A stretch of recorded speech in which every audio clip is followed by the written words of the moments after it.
Core system login in progress. Alrighty, welcome back. I wanted to share this with you. I wanted to show you this. This is why I do not like to use the Blender file inside of Unity. If you notice, I'm getting all these warning messages that Unity cannot calculate the tangents for something called Circle 001, because they do not calculate normals. And I was working up another example to go over creating a tiling texture for hexagons, and why we really cannot create a tiling texture like you do for Voxel or Octagon. And the major reason is it does not tile. It does not tile. We'll go over that later on. But if you notice, I have all of these line art, these lines of just circles inside of Blender. But the whole deal is they're not models, they're not meshes.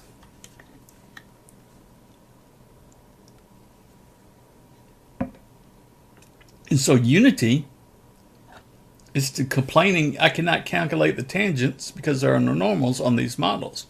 They're not models, Unity. So I am going to actually jump over here. I'm going to put this stuff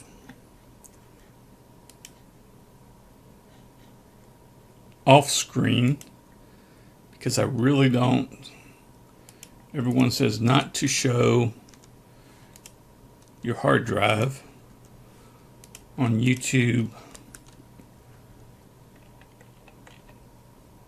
streams, so that doesn't make total sense to me, but I'm going to go ahead and move it. I'm going to remove the actual Blender file over to another folder and reopen it. So that's now on my hard drive. Now I'm going to close it because this is for a later tutorial. But bam, they disappear and no more complaints. Okay, so we are going to quickly add our... Come on, Microsoft.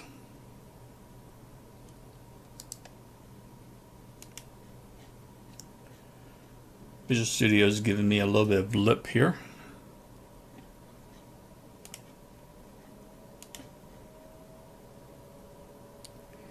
And now it shows that I have the one file open twice.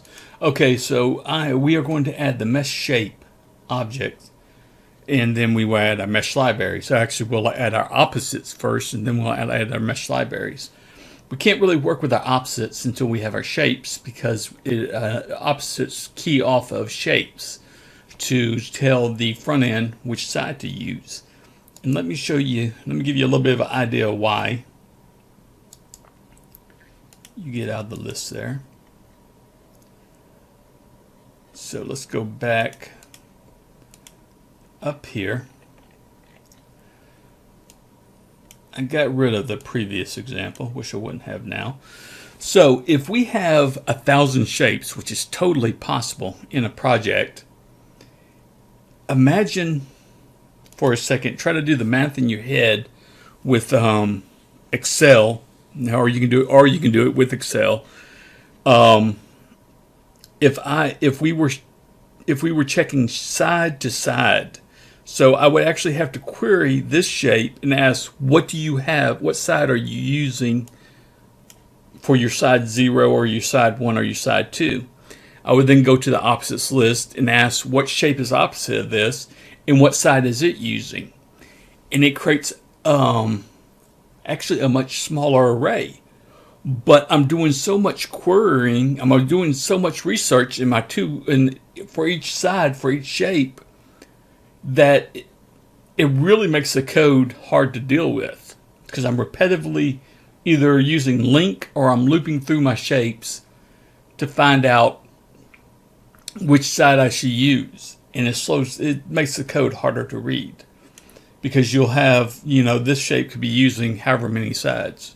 Or you can have, if you have 1,000 shapes with 6 or 8 unique sides, that's 8,000 sides possible.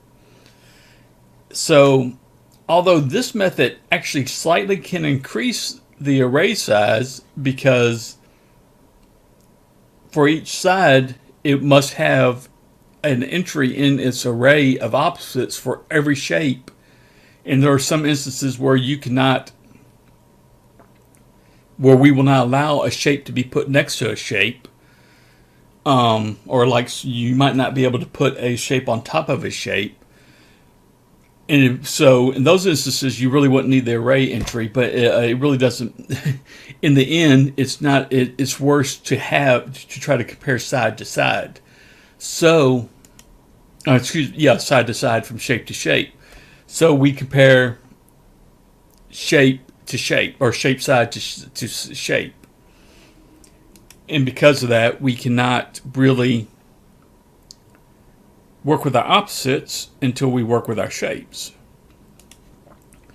So we will create our mesh shape first, and it's a small class.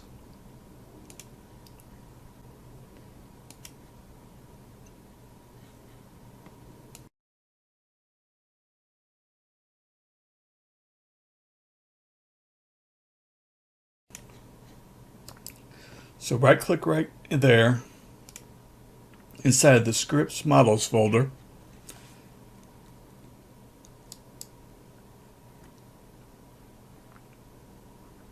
Add a new script. Call it Mesh Shape.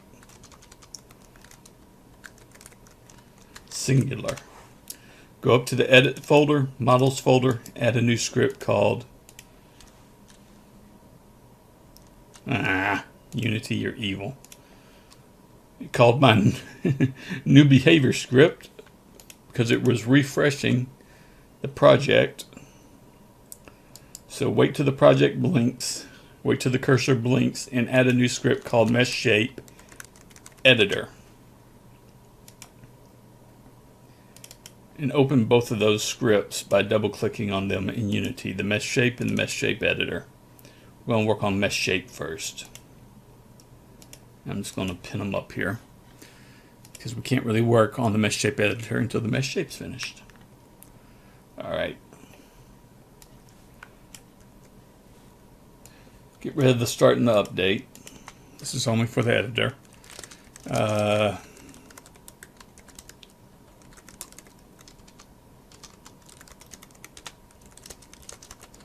And add these fields. Shape processor will be our base shape. We will have multiple classes off our base shape.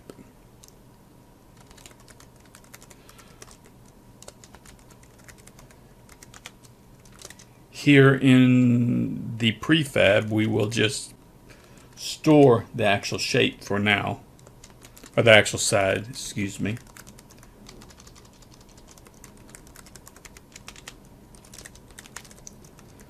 There will be a mat ns for each side.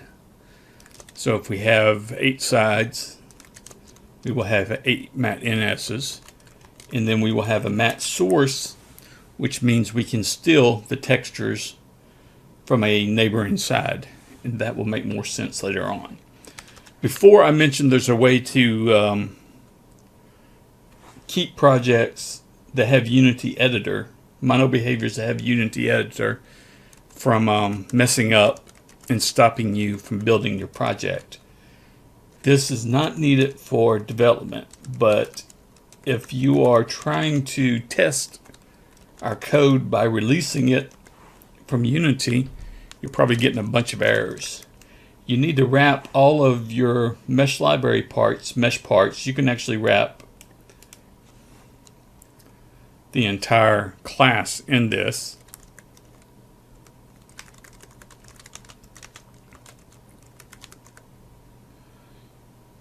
And here we are stealing the parts basically from another shape.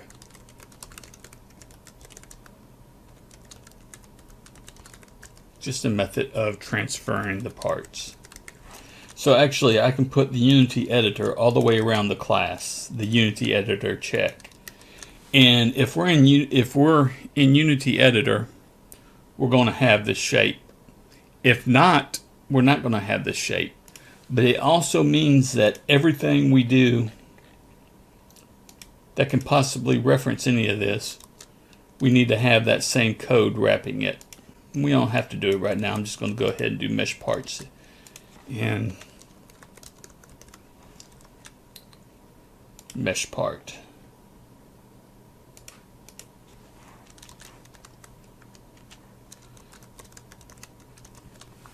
And the reason is that no part of Unity editor can be released in the game. And that will allow us to develop with this code, but whenever we actually go to release, it's just going to wipe all this code out. We don't care about it. Now mesh part, actually, I take that back. Mesh part, not mesh parts, but mesh part, we do need, while we're working with the prefab, all of this code. So we actually have to put it down here. We actually have to encapsulate it, put it inside the class. So mesh part, all of these need to be accessible by the actual game engine. If you're going to use a prefab idea to release, then these have to be accessible by the game engine, and we will be doing a test release shortly. Once we get a little bit more code in our canvas in our front end. Let's go back to mesh shape. It's finished. Okay, pretty easy. Let's jump over to mesh shape editor.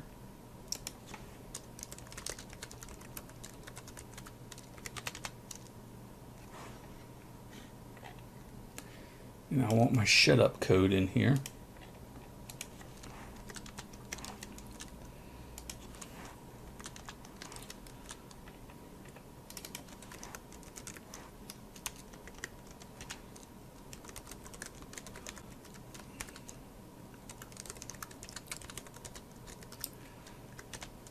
Because all of those warning messages that you have not used a variable yet is really annoying.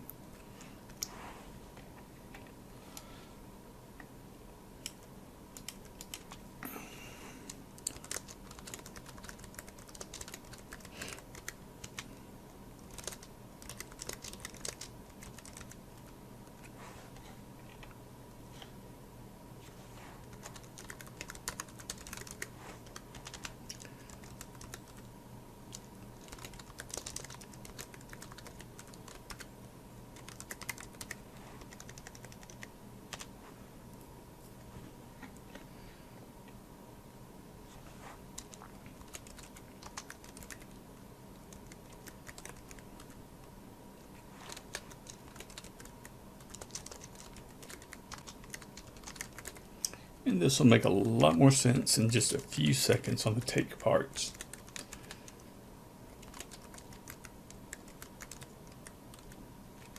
Would you quit that, Microsoft?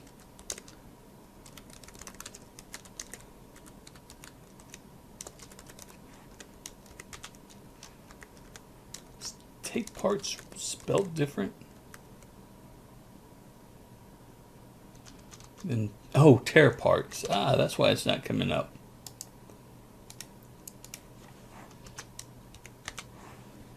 Take parts.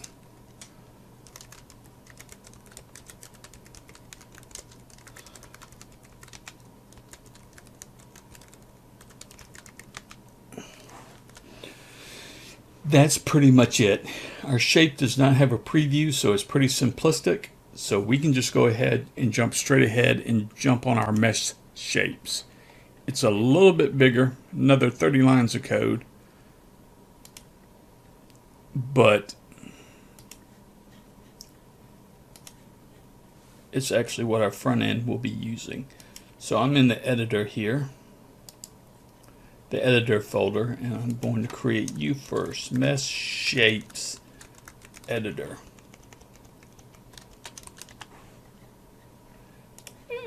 Thank you, Microsoft. I know you're still there.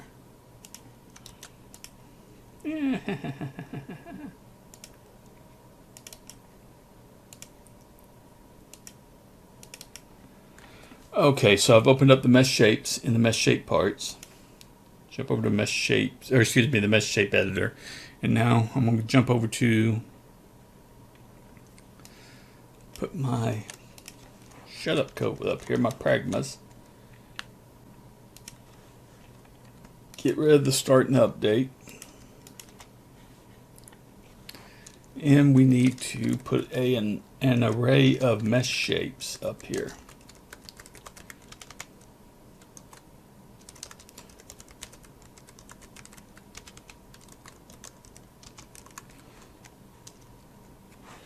Try to start doing that from now on.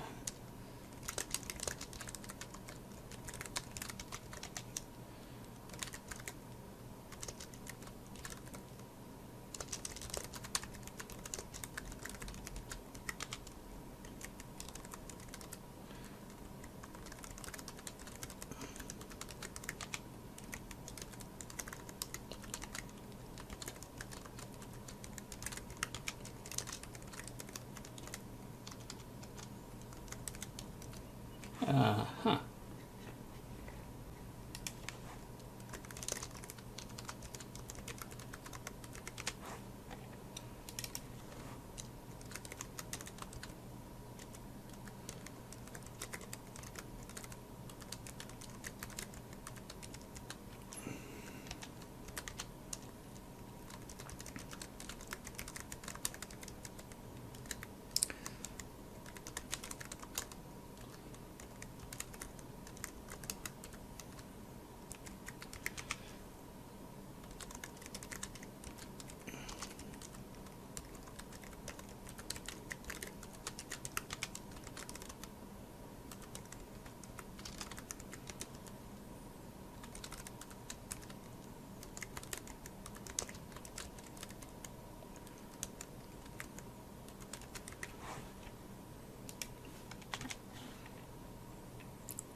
We'll have a refresh prefab down here. So I guess just call that from up here.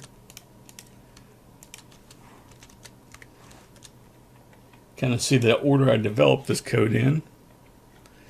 And now we have our last function. Refresh shapes. Because you'll still be able to manually create a shape, of course. So we need to have a method to get those shapes.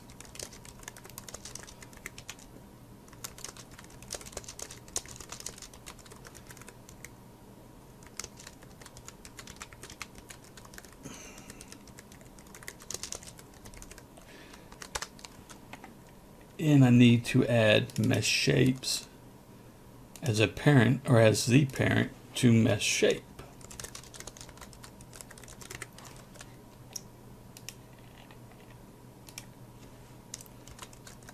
So just pop a reference up to the mesh shape class at the top of mesh shapes. Or excuse me, to the mesh shapes class at the top of mesh shape.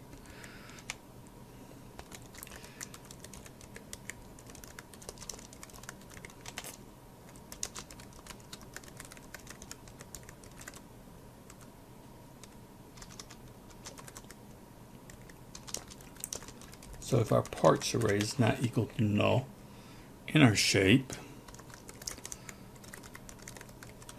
we'll go ahead and just do this helper function right here of resizing everything.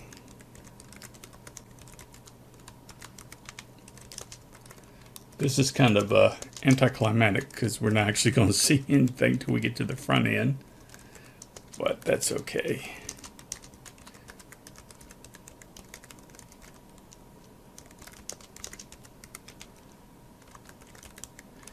So we're doing a mark here with a pre-count because we want to initialize the mat source to something. And we're just going to initialize it to 0, so I guess it's not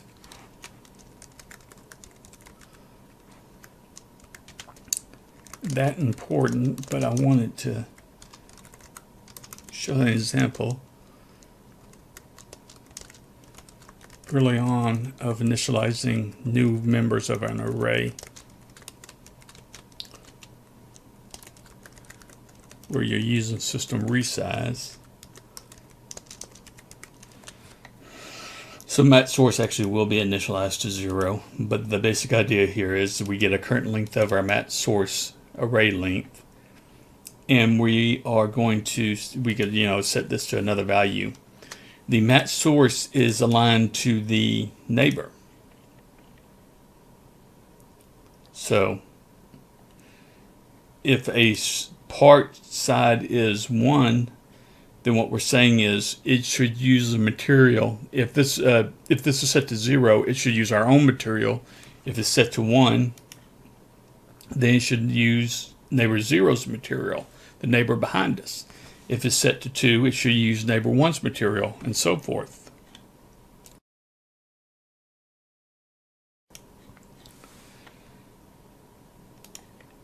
And then I need to, right here, sniffles,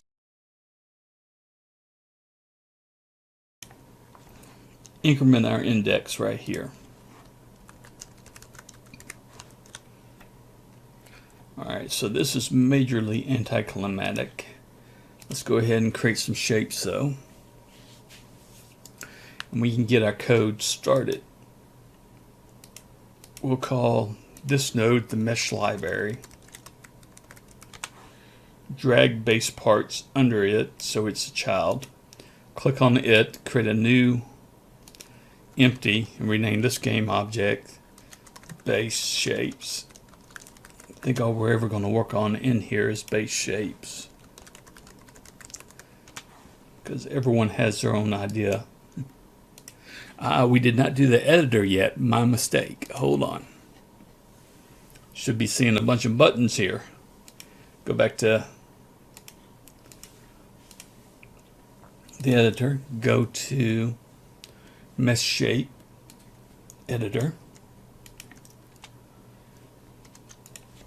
Add using Unity Editor. Custom Editor. Type of mesh shapes.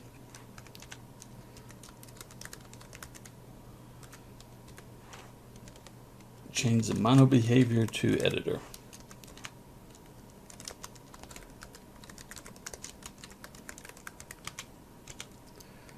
Override the inspector. I have no idea what that was.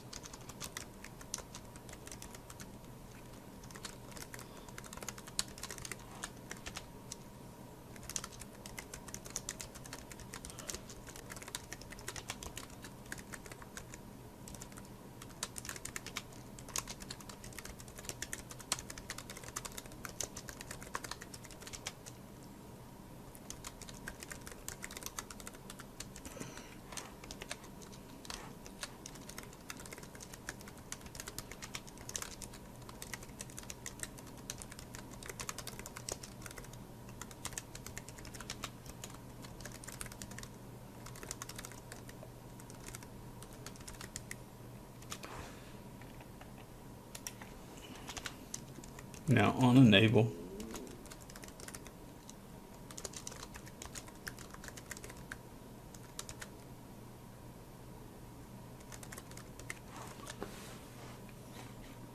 there we go. Save it, jump back to Unity, and we got the multiple objects, although we only have one object selected. Deselect and reselect it, and we get our buttons. Yay! New shape. We have a new shape under it. Now this shape will be using all parts except for none. So that kind of makes this sucky. So right click on basic parts and rename it, and we'll just call this full. This is a full hexagon, and drag all of these underneath it. Now click on select basic parts again, go to side parents and increase that to 1 and drag full into there and refresh parts. And immediately we notice our none disappears, and we can't really have that. So increase that to 2 and replace the first one with basic parts, because we want our none to be first all the time. Come on. Oh, he put it on the bottom. No, no, no, no, no. Why are you not on the top? This might actually be a problem.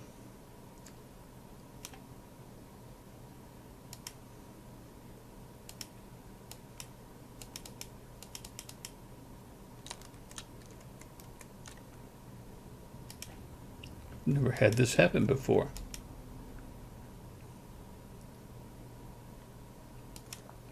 Well, that actually works because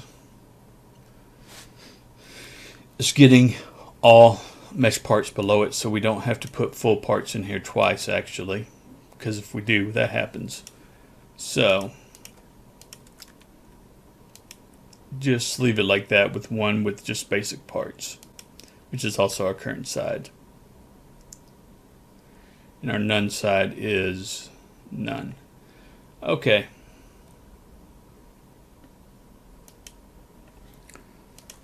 I'm going to debug that real fast and see if that's working properly.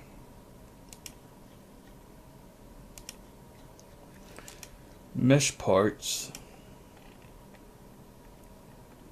Refresh parts.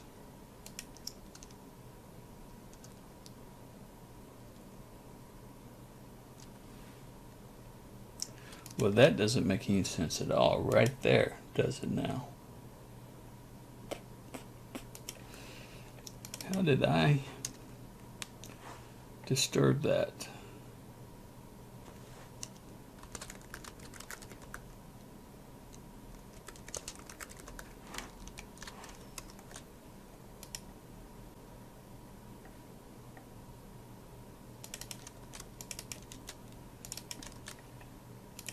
Should have been duplicating all of this.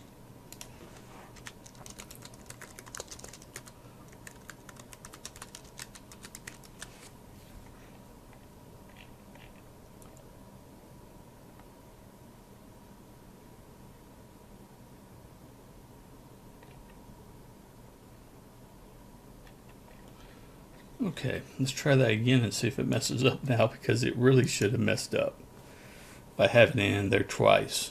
Refresh parts. There it goes. It broke. Okay. So we want nothing in our side parts yet, because that will create duplicates.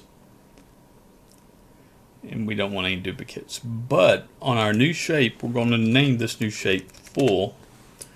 And we're going to, well, first of all, refresh shapes. So our parent set. Drag full down to take parts. Take the parts. There they are. So they're in bad order, but they're there. So I want to actually drag these two down to here, because I want them in the order in which they appear right now.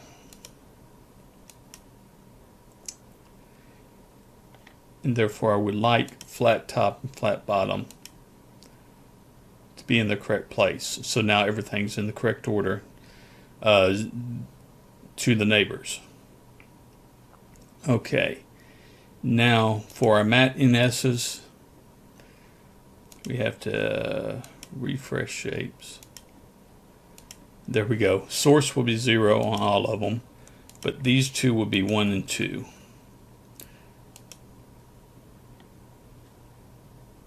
That will allow us to put a different material on our bottom. Now we need a new shape, and we need to drag this new shape to the top because it is shape none. There's nothing there. Shouldn't really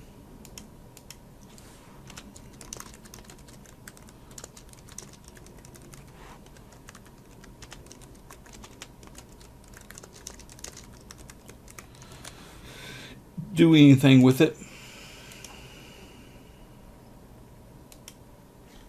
There we go. Everything should be well. And I'm going to refresh my shapes, and I see my shape none is first, and that's where I want it, because our none shape is 0 and our full hexagon is 1.